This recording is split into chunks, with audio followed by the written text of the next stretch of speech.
આજે તો ગયા હતા એશિયાના લાર્જેસ્ટ B2B ફૂડ એક્સપોમાં। તો હેલો ગાઈસ, મારું નામ છે કરણ અને આજે પરિવારના બધા સભ્યો મળીને અમે લોકો ગયા હતા વન્યતા વિશ્રામ ગ્રાઉન્ડ, જ્યાં ફૂડ એક્ઝિબિશનનો મેળો ભરાયો હતો। તેમાં મોટી કંપનીઓએ ફૂડ સ્ટોલ નાખ્યા હતા અને ફૂડ મેકિંગની બધી મશીનો પણ ઇન્ક્લુડ હતી। પહેલો સ્ટોલ હતો ચોકલેટ્સનો, તો ધ્રુવભાઈ માટે ચોકલેટ તો લેવી જ પડે, તો ધ્રુવભાઈને આપી દીધી ચોકલેટ। થોડી ઘણી મશીનો જોયા બાદ અમે લોકો પહોંચી ગયા સીધા જ ફૂડ સ્ટોલ પર અને પહેલો સ્ટોલ હતો ચટણીવાળાની ચટણીઓનો, જેમાં અમે ચટણીઓ અને પાણીપુરીના ફ્લેવર ટેસ્ટ કર્યા। ખરેખર ખૂબ જ ટેસ્ટી હતા। પછી ગયા અમે સ્ટોલ નંબર 2 એટલે કે અક્ષર આઈસ્ક્રીમ, અને જેની આઈસ્ક્રીમ ધ્રુવભાઈને તો ખૂબ જ ભાવી। પછી અમે લોકો ગયા સમરસ મુખવાસની અંદર, જેની અંદર ઘણા બધા મુખવાસ હતા અને આ ગુલકંદનો મુખવાસ તો એક નંબર। બધા સુરતીઓ શોપિંગ કરી રહ્યા હતા। પછી અમે ટેસ્ટ કર્યા લા ફ્લોરાની ચોકલેટ, જે દેખાવ અને ટેસ્ટ બંનેમાં ખૂબ જ સુપર હતી। પછી તો ખુશ્બુબેનના હાથમાં લાગી ગયું આ નોન આલ્કોહોલિક બિયર, જે ટેસ્ટમાં ખૂબ જ કડવું હતું। દિનેશભાઈ કરાવી રહ્યા હતા માલિશ। પછી અમે લોકો પહોંચી ગયા સુમલના સ્ટોલ પર, જ્યાં અમે 100 રૂપિયાનું પનીર ચીલી લીધું। ખરેખર આનાથી બેસ્ટ પનીર ચીલી મેં આજ સુધી નથી ટેસ્ટ કરી, જેની એક બાઈટ લેતા જ મોઢામાંથી નીકળી ગયું વાહ।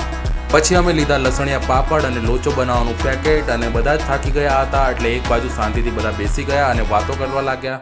આટલી બધી વસ્તુઓ લીધી હોય તો ફોટા તો પડાવવા જ પડે, તો બધા પોતપોતાની થેલીઓ બતાવી અને ફોટા પડાવી રહ્યા હતા। ખરેખર આ ફૂડ એક્સપોમાં ખૂબ જ મજા આવી। પરિવારના સભ્યો સાથે હોય એટલે મજા તો બમણી થઈ જાય। Thank you.